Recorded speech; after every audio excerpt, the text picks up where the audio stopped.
ఈ సమావేశానికి కొద్దిసేపట్లో గౌరవనీయులు భారతీయ జనతా పార్టీ ఆల్ ఇండియా అధ్యక్షులు పెద్దలు జేపీ నడ్డా గారు కొద్దిసేపట్లో రాబోతా ఉన్నారు.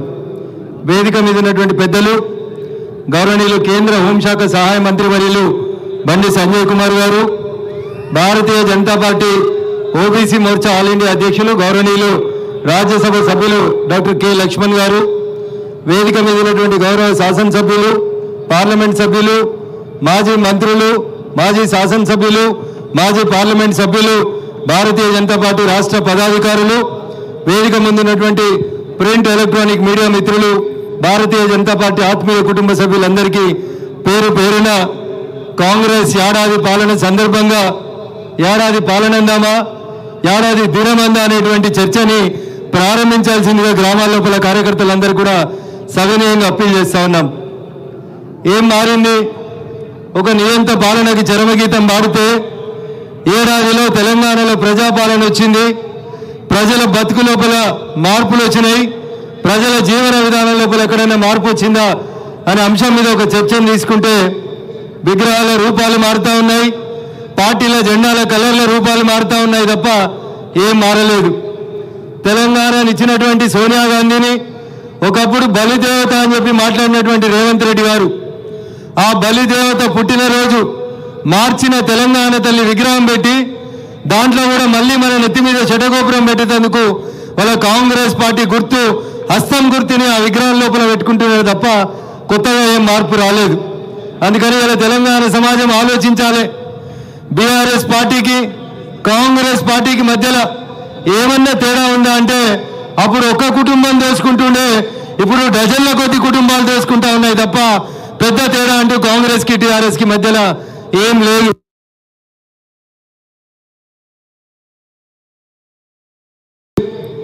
రేవంత్ రెడ్డి గారికి ఇప్పటికైనా అర్థం కావాల్సింది, ఆలోచించుకోవాల్సింది ఏంటంటే తన సొంత నియోజకవర్గంలో పారిశ్రామిక కారిడార్ను లేకపోతే ఇంకొక పేరిట ఆయన కంపెనీలు పెడతా అని భూసేకరణ చేస్తే గ్రామాల్లో ఉన్నటువంటి ప్రజలు తిరగబడి పోలీసులని కలెక్టర్లని భౌతిక దాడులకి దిగిన రోజే రేవంత్ రెడ్డి గారికి నిజంగా ప్రజాస్వామ్యం మీద విశ్వాసం ఉంటే సొంత నియోజకవర్గంలోనే ప్రజలు తిరగబడి కలెక్టర్ను కొట్టారు కాబట్టి ఆయనకి ఏమన్నా ఉంటే ఆయన భాషలోనే చెప్పాలంటే ఇజ్జత్, మానం, సిగ్గు, లజ్జ ఇట్లాంటివి ఏమైనా ఉంటే ఆ రోజే ఆయన శాసనసభ సభ్యత్వానికి రాజీనామా చేసి అంటూ ఉండాల్సింది. ఏమైనా ఉన్నాయా? ఏం లేవు. పిట్ట కొంచెం గూతగనం, మనిషి చూస్తే ఈ టేబుల్ కంటే 2 ఇంచులు తక్కువ ఉంటాడు, మాట్లాడమంటే మాత్రం బాగా మాట్లాడతాడు. మనకు రావా మాటలు? మనమంతా జై తెలంగాణ అని కొట్లాడలేదా? ఆంధ్రోళ్ళు ఒకటంటే మనం 4 గంటమని చెప్పినాం. ఎవడన్నా ఇటుకతోటి కొడితే గండెట్ రాయితోటి కొట్టాలని చెప్పినాం. ఈటికా జవాబ్ పత్తర్ సే దేంగే అని చెప్పి వచ్చిన వాళ్ళం మనం. నేను తొక్కుకుంటా పోతా, ఏం దొక్కుతావు? పోయి కొండారెడ్డి పనులు ఏమైనా దొక్కేందుకు ప్రయత్నం చేయి, కనబడకుండా మూసి నదిలేసి తొక్కుతారు నిన్ను. మళ్ళీ అడ్రస్ కూడా కనబడకుండా పోతావు రేవంత్ రెడ్డి. అందుకని ఈ ఏడాది పాలన సందర్భంగానైనా ఆ తల్లి, ఆ అమ్మవారు నీకు మంచి బుద్ధి ఇవ్వాలి, జ్ఞానోదయం ఇవ్వాలి, నీ భాష మార్చుకోవాలని చెప్పి ముఖ్యమంత్రి అయినటువంటి విషయాన్ని గుర్తుంచుకొని మాట్లాడాలని చెప్పి నేను ఈ సందర్భంగా రేవంత్ రెడ్డి గారికి తెలియజేస్తా ఉన్నా.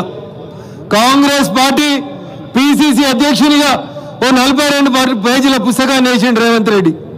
అయ్యా రేవంత్ రెడ్డి గారు ముఖ్యమంత్రి అయినాక ఎన్నడైనా 42 పేజీలో మీ మేనిఫెస్టో చదివినామని ఒకసారి అడగాలి. ఎట్లాగూ ప్రియాంక గాంధీకి తెలుగు అర్థం కాదు, రాహుల్ గాంధీకి సమజ్ కాదు, పక్కనున్న లేదో చెప్తే వాళ్ళేదో చెప్పిపోతారు.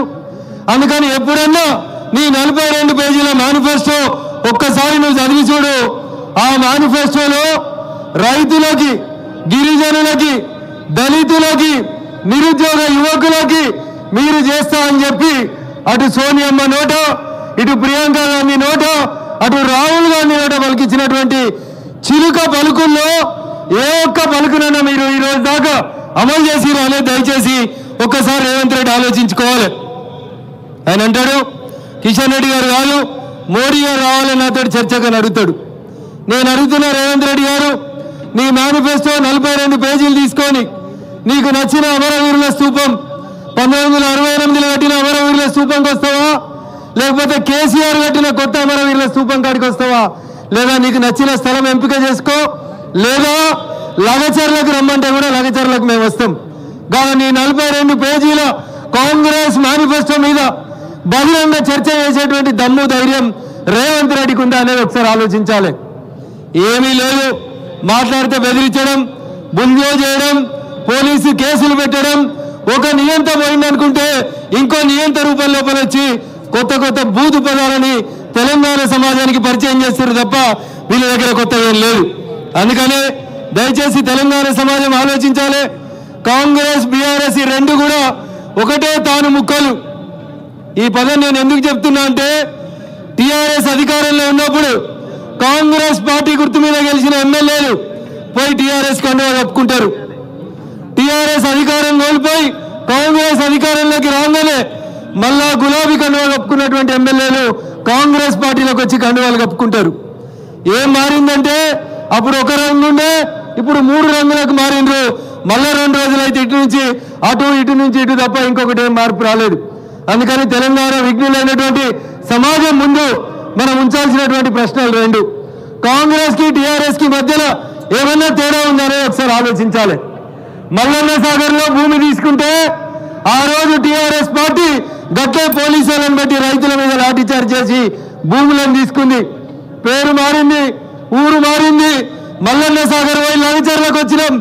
మల్లన్న సాగర్ లో టీఆర్ఎస్ పార్టీ ఆ రోజు తెలంగాణ పోలీసులతోటి ఏ తప్పులైతే చేపించిందో ఇలా లగచర్లలో కూడా కాంగ్రెస్ పార్టీ మళ్ళీ తెలంగాణ పోలీసులతోటి అదే తప్పులు చేపిస్తా ఉంది. అందుకని తెలంగాణ సమాజం దయచేసి ఆలోచించాలి. ఏ రోజైతే లగచర్లలో ప్రజలు తిరుగుబాటు చేసిండ్రో ఆ రోజే రేవంత్ రెడ్డి రాజీనామా చేస్తుంటే ప్రజాస్వామ్యబద్ధంగా కొంచెం గౌరవప్రదంగా ఉండేది. కాబట్టి అందుకని దయచేసి ఆ 2 పార్టీలను చూసి ప్రజలు విసిగెత్తిరు. కాబట్టి భవిష్యత్తులో అసలు సిసలుగా తెలంగాణకి ఏమైనా న్యాయం చేయాలంటే అది కేవలం భారతీయ జనతా పార్టీ తోటి నరేంద్ర మోడీ గారి నాయకత్వంతో మాత్రమే సాధ్యమవుతుందనేటువంటి విశ్వాసాన్ని మనం గ్రామాల్లో కల్పించాలని మీకు అందరికీ కూడా సవినయంగా అప్పీల్ చేస్తూ, రేవంత్ రెడ్డి గారు 6 గ్యారంటీలు 66 హామీలు కాదు, ఈయన కేసీఆర్ జుట్లో పుట్టి ఆయన కంటే ఎక్కువ అబద్ధాన్ని ప్రచారం చేస్తున్నారని వీధి వీధిన తెలియజేయాలని చెప్పి తెలియజేస్తూ, అవకాశం ఇచ్చినటువంటి వేదిక మీద ఉన్న పెద్దలకి, వేదిక ముందున్న మీకు అందరికీ కూడా శిరస్సు వంచి నమస్సుమాంజలి తెలియజేస్తూ సెలవు తీసుకుంటా ఉన్నాను. జై హింద్, జై భారత్, జై శ్రీరామ్. ఏమైందన్నా వాన పడుతుంది మెత్తగా ఉంది అంటుర్రా, జర గట్టిగా చెప్పు. జై శ్రీరామ్, జై శ్రీరామ్. పోవాలా బంగ్లాదేశ్ దాకా పోవద్దా? జర గట్టిగా చెప్పు పోవాలంటే. జై శ్రీరామ్, జై శ్రీరామ్. మన దేశంలో జరిగేటి వాటి మీద మాట్లాడారు, హిందువుల మీద దాడులు జరిగితే మాట్లాడారు. ఎవరో ఏదో పేపర్లో ఏదో రాసిరని పార్లమెంటుని స్టాల్ చేస్తారు. అది కూడా అడిగిన మెసేజ్ వస్తుంది, పార్లమెంట్ స్టార్ట్ అవుతుంది అనగానే దీని మీద మీరు ధర్నా చేయరని. రాహుల్ గాంధీ సైరా చెప్తాడు, వెనకాల ఉన్న దేశం ముందుకు పోతారు. అంతేగాని ఈ దేశంలో జరుగుతున్నటువంటి ఇష్యూస్ మీద పార్లమెంటులో చర్చ జరిపేందుకు కాంగ్రెస్ పార్టీకి నీతి లేదు, నిజాయితీ లేదు.